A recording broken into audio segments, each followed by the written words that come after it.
From the headquarters of Tell Us Your English in Quito, Ecuador, this is From the South, and I am Soini Gray.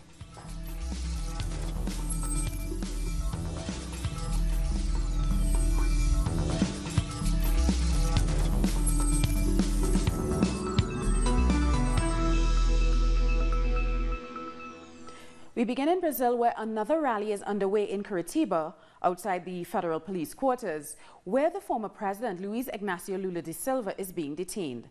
Thousands of Lula supporters have been camped outside the jail since Saturday night, when he was brought there to start serving his 12-year sentence for alleged corruption. They insist he's innocent and they won't leave until he's freed. Busloads of other supporters are reportedly on their way from different parts of the country, and several artists and performers have joined the protests.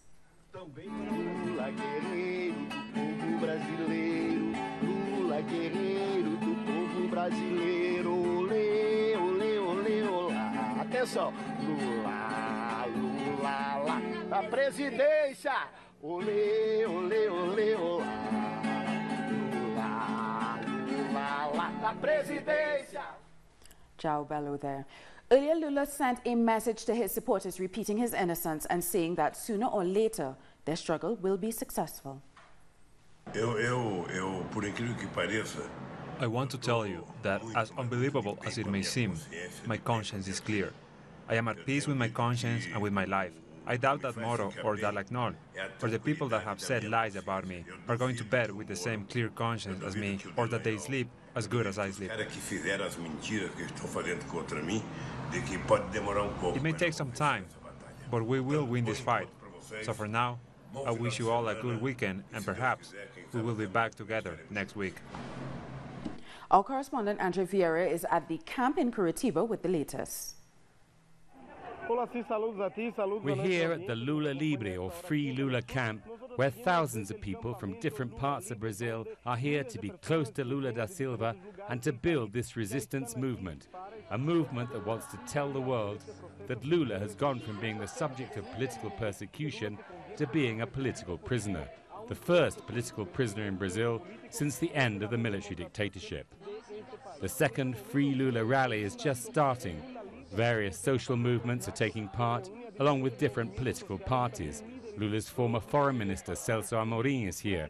So is the leader of the landless movement, João Pedro Stedele, and other leaders of social movements and unions like the oil workers.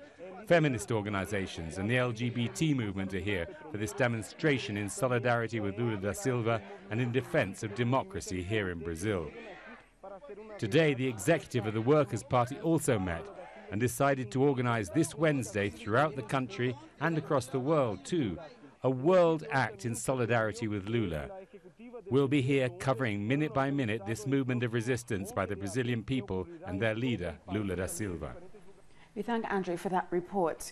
Now, very few news outlets in Brazil have reported on the violent actions of the police against Lula supporters on Saturday night, just as the helicopter carrying the former president arrived in Curitiba.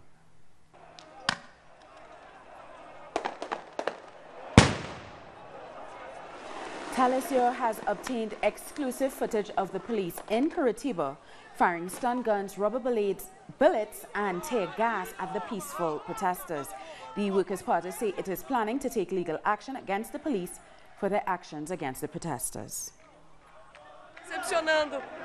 We're being attacked from both sides.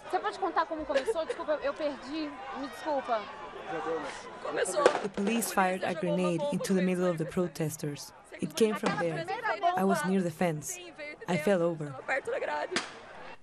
The president of the Workers' Party, Gleisi Hoffmann, condemned the police actions on Saturday night and promised the protests would continue. It is not acceptable that a peaceful democratic demonstration of solidarity should be broken up in that way, just as President Lula was arriving. I know they are challenging our presence here. They have complained and said we can't stay here. We were in front, then we moved here. But I want to tell you and to tell them that we are not moving from here until Lula is released.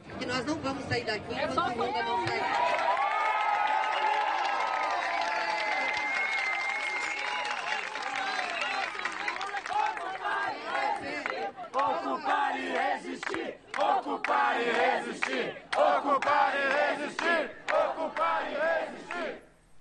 And the Trinidad and Tobago political party, the Movement for Social Justice, has condemned the arrest of Lula. Speaking outside the Brazilian embassy in Port of Spain, MSJ leader David Abdullah had this to say. The MSJ has no doubt at all that this decision is consistent, that is his jailing, with the lawfare that is being continuously waged against Lula and the PT over the past several years by the economic elite of Brazil, supported by the right-wing media and sections of the Brazilian political and judicial class that have remained implacably opposed to the transformation of Brazil that took place under the Lula-led PT government. Switching gears now, LGBT groups in Trinidad have gathered in front of the parliament to show support for a case challenging the country's sodomy laws. This protest was organized by the Alliance for Justice and Diversity to show support for a case brought by the activist Jason Jones, as well as to counter the actions of religious groups who held a demonstration last Friday to encourage members of parliament to keep the sodomy law on the statute books. The law in question is Section 13 of the Sexual Offences Act, which criminalizes anal sex between a man and a man or a man and a woman. High Court Judge Devendra Rampasad is expected to deliver his judgment on the matter on Thursday. Dr. Nixon joins us now live to discuss today's protest and the general state of LGBT rights in Trinidad and Tobago. She's a lecturer at the Institute of Gender and Development Studies at the St. Augustine campus of the University of the West Indies. Dr. Nixon, what exactly is this Jones case about? Well, thank you so much for having me, Sweeney. This is really great. I just want to say that the Alliance for Justice and Diversity, we have come out today and we are organizing really to try to turn attention, the national attention, away from people's bedrooms and back to more pressing matters such as income inequality, economic sustainability, crime and violence, strengthened governance, inter-island transportation, which is a major issue right now between Trinidad and Tobago, as well as thinking about national values of tolerance and diversity.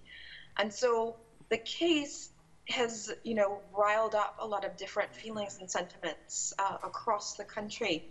And so what we wanted to do today was to draw attention to the parliamentarians who are the guarantors of citizens' human rights to this evangelical campaign. And what is that? That has increased hate speech, and it's fostered a lot of fears that LGBTQI persons in the community feel about discrimination and safety. And so we really wanted to amplify the voices of LGBT organizations and persons who are really organizations have been doing the work for a long time and are saying that, well, we have a lot of places where we need protection. And so we wanted to amplify our campaign around already drafted legislation to expand protection in the Equal Opportunity Act to include sexual orientation as well as HIV status and age. And those have been long-standing efforts. Dr. Nixon, I just wanted to interrupt a second.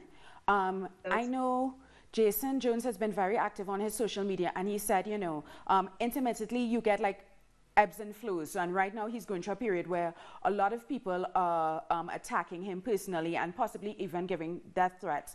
I wanted you to talk about the real life for LGBT persons in Trinidad and Tobago, like what has this case, the levels of insecurity that this case is bringing to light, and what do you want the government to do to help offer them some more security? Yes, well, the case is a savings law clause case, and I'm sure that you'll cover that in some point. But yes, of course, there are concerns about safety and there are concerns about visibility. But what we did today was we said that, yes, we're going to be visible. We want to show the government and parliamentarians and the public that we are here and we have a voice and we do have rights and we deserve protections, and we want the government to know. And what we did was we presented material and spoke with members of parliament as they were walking into the chamber.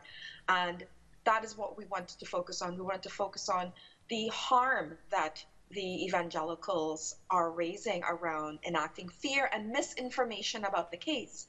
One of the things that the evangelical groups are saying is that this case is going to translate to same-sex marriage, and that is not true.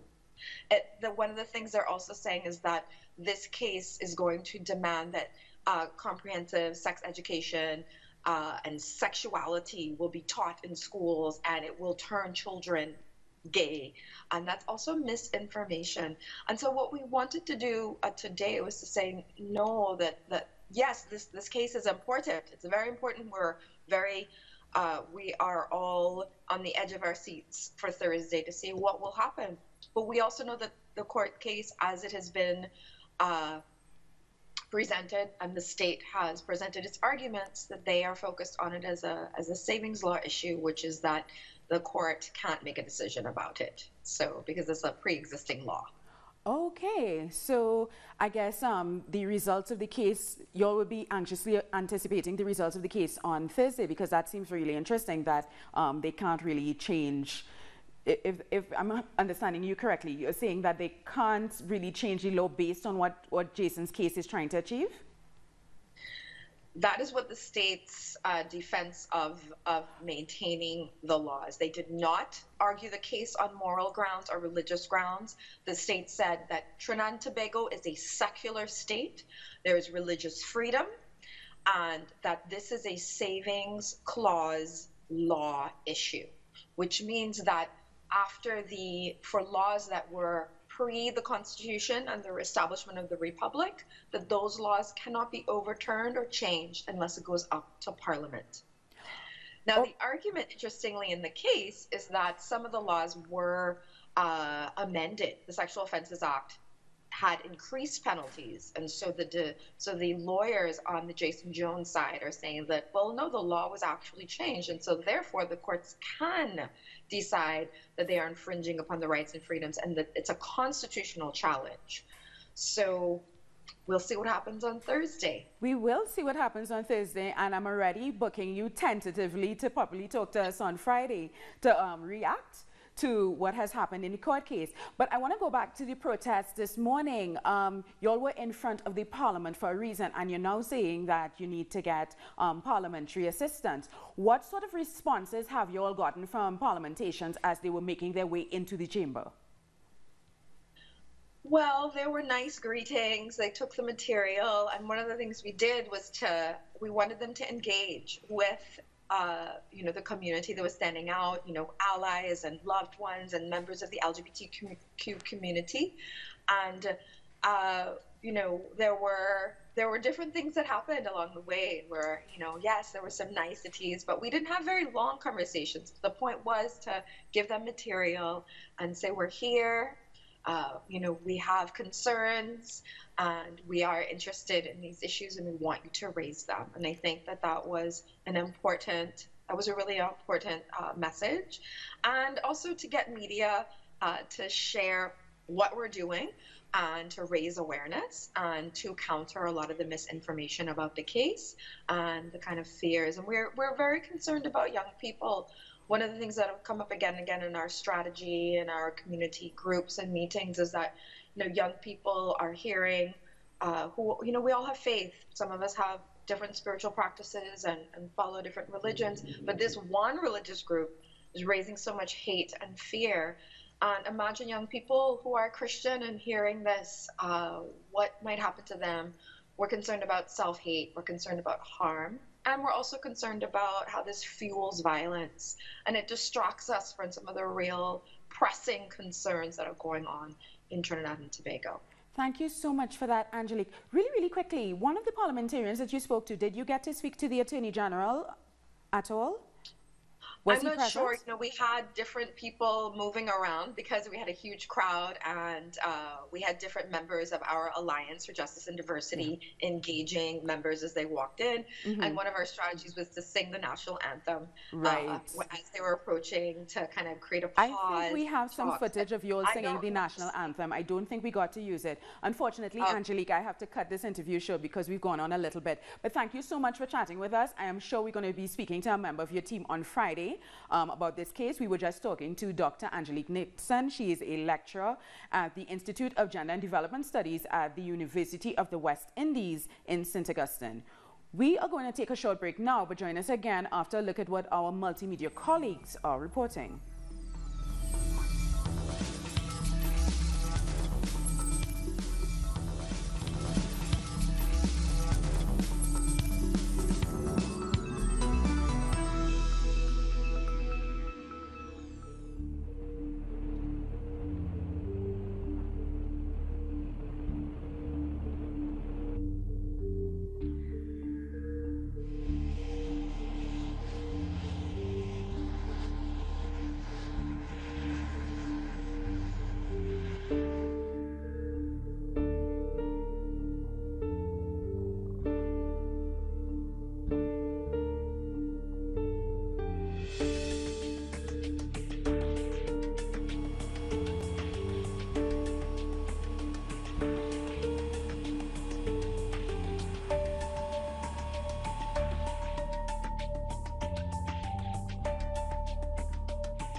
Welcome back. Venezuela's Vice President Tarek El-Assimi has met with the Foreign Minister of the Netherlands, Stef Blok, to discuss normalizing relations with the islands of Aruba and Curacao.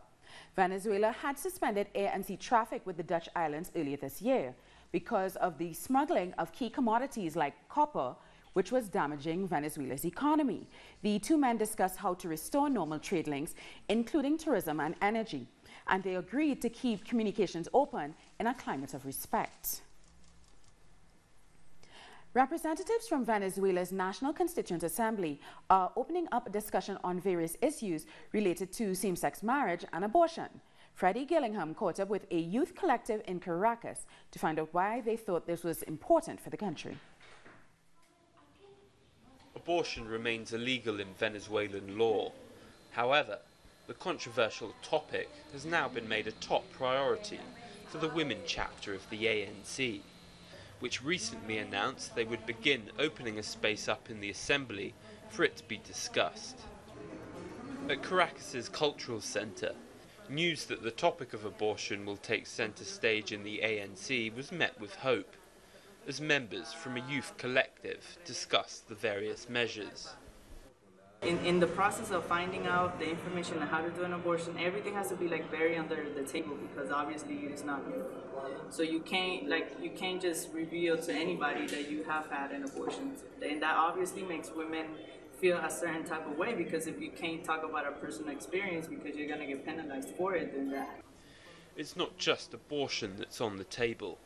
Same-sex marriage and the legal recognition of same-sex couples are also being placed as a topic of discussion. Well, it is important to start the discussion about such a topic because we are creating a new constitution. This constitution would be the development of laws getting fixed in between the social fabric that is being changed due to this Bolivarian process of revolution. As governments across Latin America swing to the right, these issues become more relevant than ever in political discussion. Freddie Gillingham, Telesur, Caracas. Ecuador's Comptroller has said there are indications of criminal responsibility in the handling of the national debt during the Correa administration. He said former President Rafael Correa and his ministers changed the way the country calculated the level of debt from 2012 until 2017. This allowed them to acquire more debt without approval from the National Assembly. But the current finance minister has contradicted this, saying the level of debt is less than 40% of the GDP. And Correa has said this is political persecution and that his government followed IMF recommendations.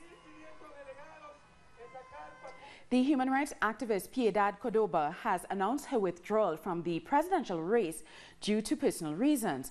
In a press conference, she announced that the reason for her withdrawal is her mother's delicate health. She also said this does not mean that she will retire from politics because it's her passion. The 63-year-old pledged to continue to fight for peace in Colombia.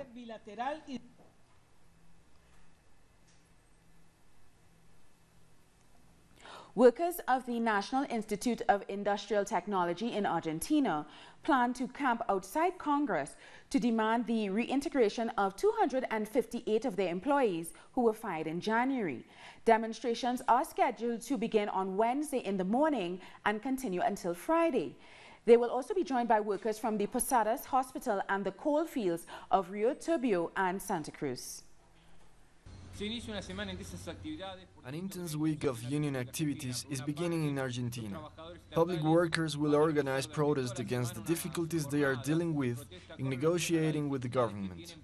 There was a press conference today, and on Wednesday there will be a general strike and mobilizations in front of Congress to protest against inflation, which is thought to be above 20%.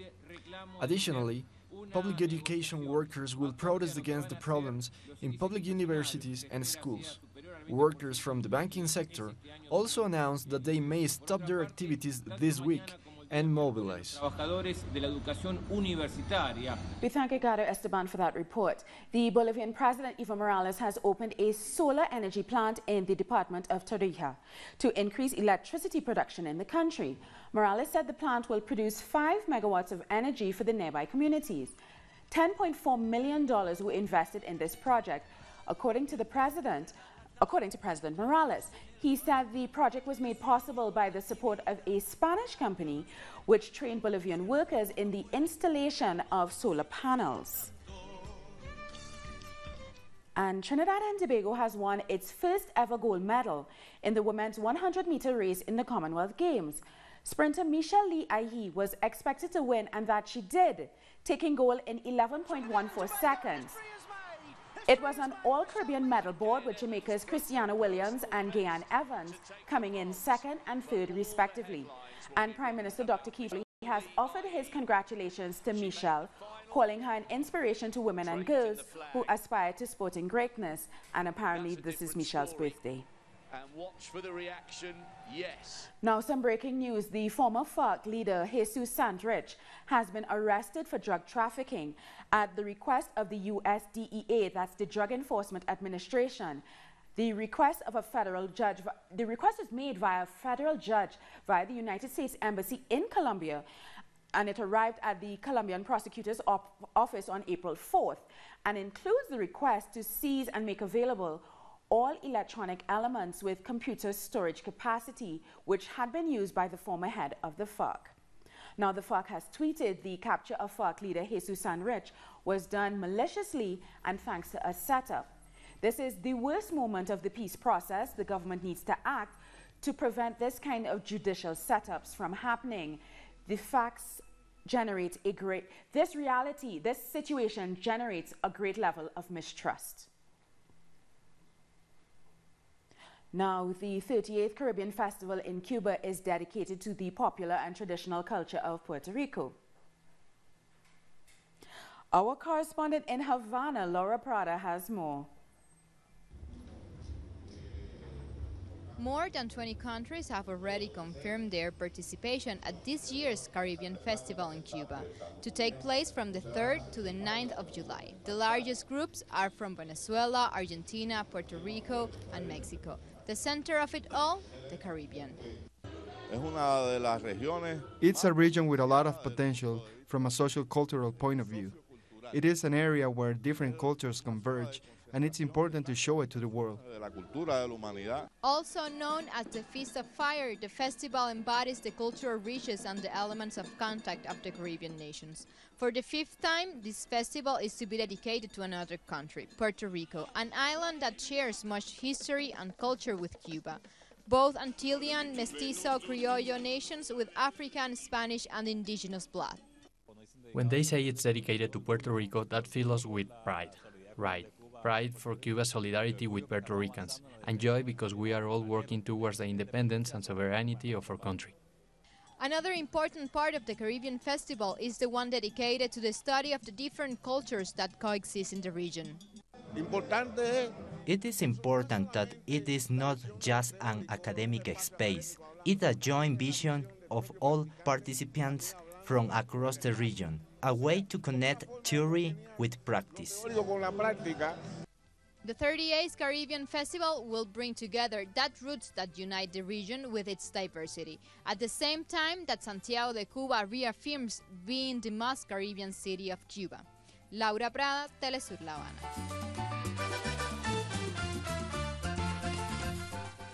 Activists connected with the American Indian movement of Southern California staged a protest over the weekend. The demonstration took place outside Los Angeles City Hall.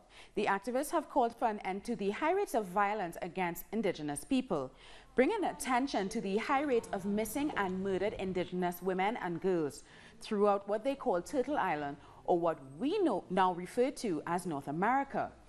Demonstrators specifically named extractive industries as displacing indigenous people and serving as one of the main drivers of violence. We're here at City Hall on the south side for the precinct to talk about this murder of indigenous women on Turtle Island and globally. Turtle Island being Canada, United States, and Mexico. We're here to talk about the extractive industries that causes violence and perpetrates murder against indigenous people and women all over the world. Hey, we're here to protest against missing indigenous women. They're the most raped, most missing women in the whole world. We're at Los Angeles City Hall. They shut us out. They don't want to hear us. But we're going to still hear loud and clear to talk about our missing indigenous sisters. Now that story has brought us to the end of this news brief. Just to remind you of that breaking news story from Colombia. The former FARC leader Jesus Sanrich has been arrested for drug trafficking at the request of the Drug Enforcement Administration in the United States. For details on this story and many others, you can head to our website at telesurtv.net/English. And you can also follow us on social media, on Facebook, on Twitter, and on Instagram. For Telesur English, I'm Soini Gray. Thank you so much for watching.